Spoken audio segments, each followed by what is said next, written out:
Simone Asseraf, vous étiez il y a 46 ans en Israël. Vous aviez fait votre alia il y a longtemps d'Algérie, en 61 d'Algérie, et vous étiez donc en 73 à Jérusalem lorsque eh bien, la guerre s'est déclenchée, la guerre de Kippour, qui est donc commémorée aujourd'hui.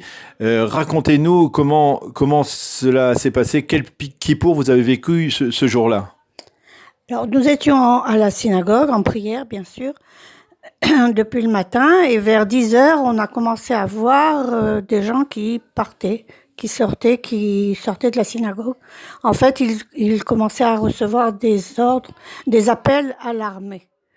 Est-ce qu'il y a eu, par exemple, des officiers qui sont venus dans la synagogue pour les recruter?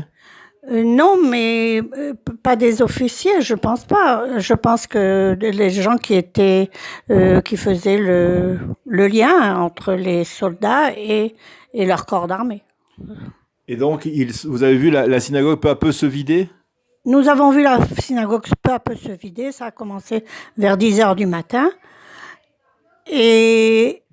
Vous avez compris ce qui se passait? Non, pas du tout. On a compris que quand on a demandé, on a dit, ils ont été appelés par l'armée, qu'il devait se passer quelque chose, mais pas sérieux. On pensait pas à une guerre. La prière du matin s'est terminée normalement. Après Moussaf, nous sommes rentrés à la maison et vers 2 heures pour un arrêt de tfila avant Mincha. Et en chemin, nous avons entendu les sirènes. Et les sirènes qui nous disaient il faut rentrer dans les abris. Nous sommes rentrés chez nous. Vous vous souvenez de ce que vous avez ressenti à ce moment-là? Vous avez compris? Oui, bien sûr, c'est évident. Nous avons compris qu'il y avait quelque chose de très sérieux qui se passait. Et nous avons entendu aussi par des gens qui savaient déjà qu'une guerre avait éclaté dans le Sinaï avec l'Égypte. Donc, à 2 heures, nous sommes rentrés chez nous et nous sommes descendus avec les enfants à l'abri. Les hommes sont repartis à la prière de Mincha, mais nous, les femmes et les enfants, sommes restés à l'abri. La tfila s'est passée, on dit normalement, presque normalement, peut-être avec une kavana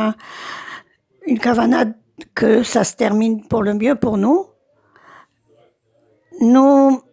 Donc, quand la tfila s'est terminée, quand le chauffard a sonné, tout le monde est rentré, et nous, personnellement...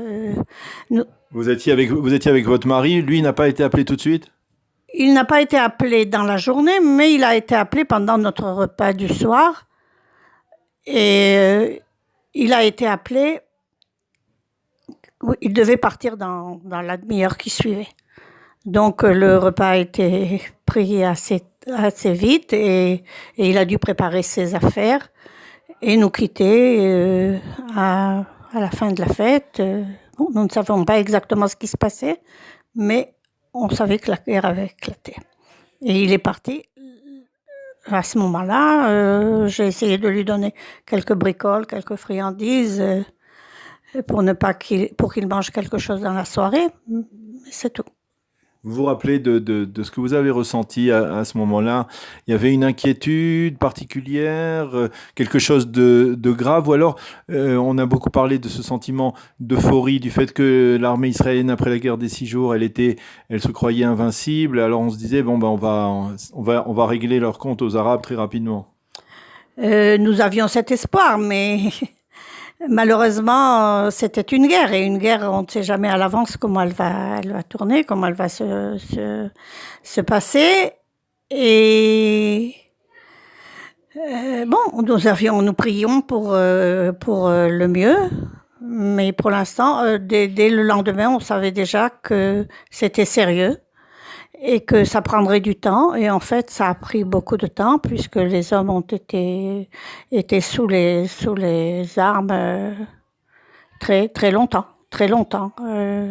Pendant plusieurs semaines, il y a des soldats qui sont partis pour plusieurs semaines. Il y a des soldats qui sont partis pour plusieurs mois.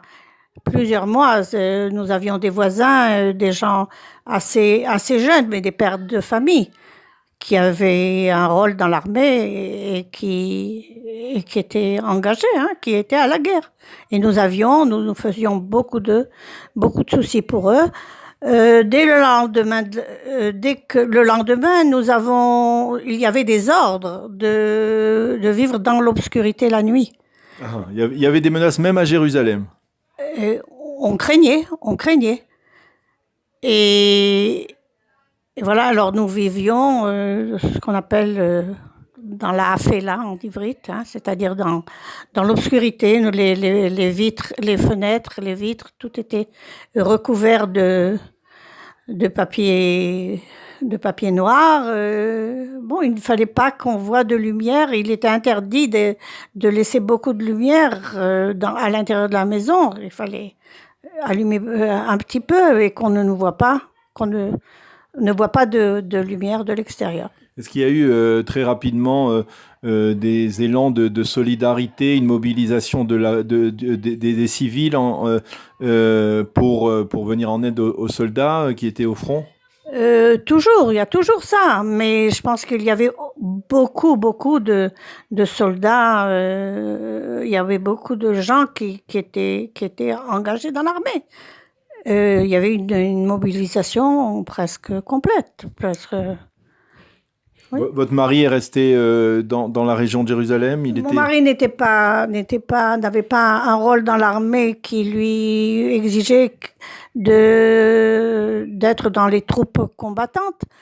Alors lui était dans des troupes qui étaient à Jérusalem parce qu'on pensait que Jérusalem ne serait peut-être pas touchée, hein, que les Jordaniens, à la frontière jordanienne, que les Jordaniens ne rentreraient pas dans cette guerre, ne se mêleraient pas, puisqu'ils se sont assez mêlés à la guerre des 6 jours et ça leur a pas été bénéfique. Non, exactement. Alors, est-ce que, avec le recul du temps, est-ce que c'est vrai que la guerre de Kippour a marqué un véritable traumatisme, ce traumatisme dont on parle, tous ceux qui n'ont pas obligatoirement connu la guerre de Kippour, mais surtout ceux qui l'ont connue, c'est vrai qu'il y était. Comment ça se traduisait ce traumatisme?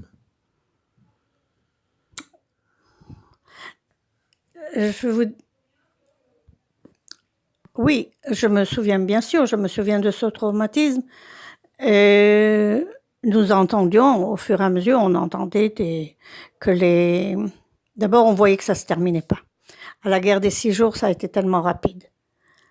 Ça se terminait pas et on commençait à apprendre que certains soldats avaient été tombés, certains avaient été pris en otage, comme prisonniers. Oui.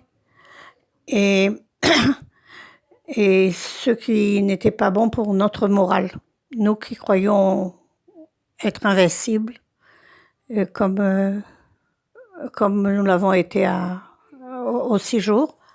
C'est très dur. C'était très dur. C'était une période très dure parce que beaucoup de pères de famille n'étaient pas là. Et on voyait les mamans se débrouiller toutes seules avec des enfants. Il y en avait qui travaillaient, c'est sûr, qui devaient travailler double parce qu'on ne savait pas combien de temps ça allait durer. C'était un grand inconnu. Nous avions l'espoir que tout s'arrangerait, que tout se passerait bien, que cette guerre, bien qu'elle soit dure pour tout le monde, elle se terminera elle aussi avec le succès d'Israël. Les gens avaient beaucoup d'espoir, on pensait beaucoup à tous les soldats. Malheureusement, on entendait parler de soldats qui étaient tombés, on entendait parler de soldats. Mais je revois encore une voisine qui, avec un amour et un amour terrible, s'occupait à coudre un costume pour son mari. Elle n'était pas particulièrement couturière, mais elle s'était mis en tête de coudre. Et elle cousait avec un amour terrible, et grâce à Dieu, son mari est revenu après plusieurs mois de guerre dure, il est revenu et il a pu mettre ce vêtement.